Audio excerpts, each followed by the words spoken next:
ሰላም ሰላም እንዴት ናችሁ? አብሮድ ስቴሽኖች ነን።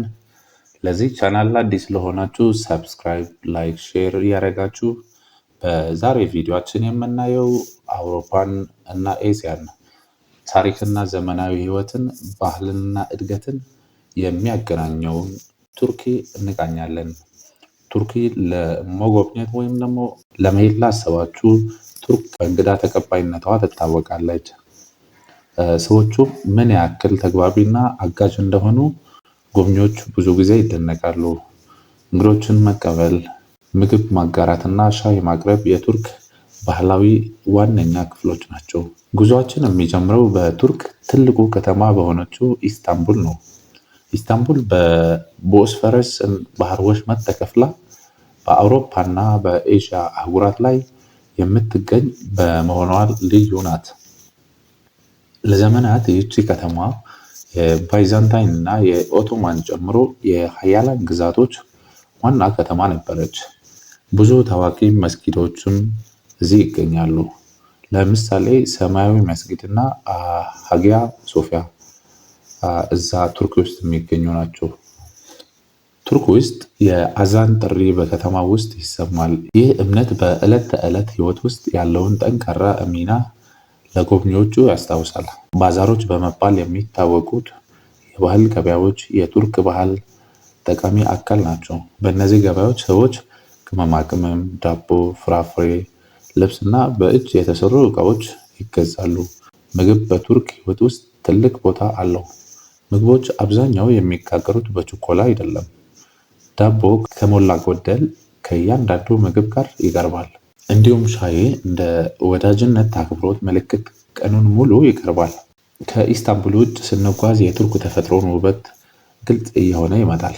በደቡቡ ምዕራብ ፓሙካሌ በማዕድን የበለጸጉ በሙቅ ምንጮች የተፈጠሩት ነጭ የኖራ ድንጋይ እርከኖች ዝነኛ ናቸው። እነዚህ ሙቅ ውሃዎች ከጥንት ጀምሮ ለመዝናናትና ለመፈወስ ሲያገለግሉ ቆይተዋል። ቱርክ ለብዙ ጥንታዊ ከተሞች መኖሪያ ናት። እንደ ኤፍሱን ያሉ ቦታዎች፣ የድንጋይ ጎዳናዎች፣ ታላላቅ ቲያትሮች እና ከ10 ሺዎች ዓመታት በፊት የተገነቡ ቤተ መቅደሶችም ይገኛሉ። እነዚህ ፍርስራሾች በጥንታዊ ስልጣኔዎች ጊዜ ሰዎች እንዴት ይኖሩ እንደነበር እንድንረዳ ይረዱናል። በሜዲትራኒያን እና በኤጂያን የባህር ዳርቻዎች ምድር ከባህር ጋር ትገናኛለች። እነዚህ ተራሮች፣ የባህር ዳርቻዎችን እና ትናንሽ ከተሞች ሰላማዊ አካባቢን ይፈጥራሉ። አሳ ማጥመድ፣ እርሻ እና ቱሪዝም በእነዚህ አካባቢዎች ጠቃሚ የኑሮ ምንጮች ናቸው። በማዕከላዊ ቱርክ ካፓዶኪያ የሚገኝ ሲሆን ባልተለመዱ የድንጋይ ቅርጾች ይታወቃል። እነዚህ አለቶች በእሳተ ገሞራ እንቅስቃሴ እና ለብዙ ዓመታት በአፈር መሸርሸር የተቀረጹ ናቸው። ቅድምት ክርስቲያኖች ይህን አካባቢ መኖሪያ አድርገው ይጠቀሙበት ነበር። ቤቶችን እና አብያተ ክርስቲያናትን በድንጋዮች ውስጥ ይገነቡም ነበር።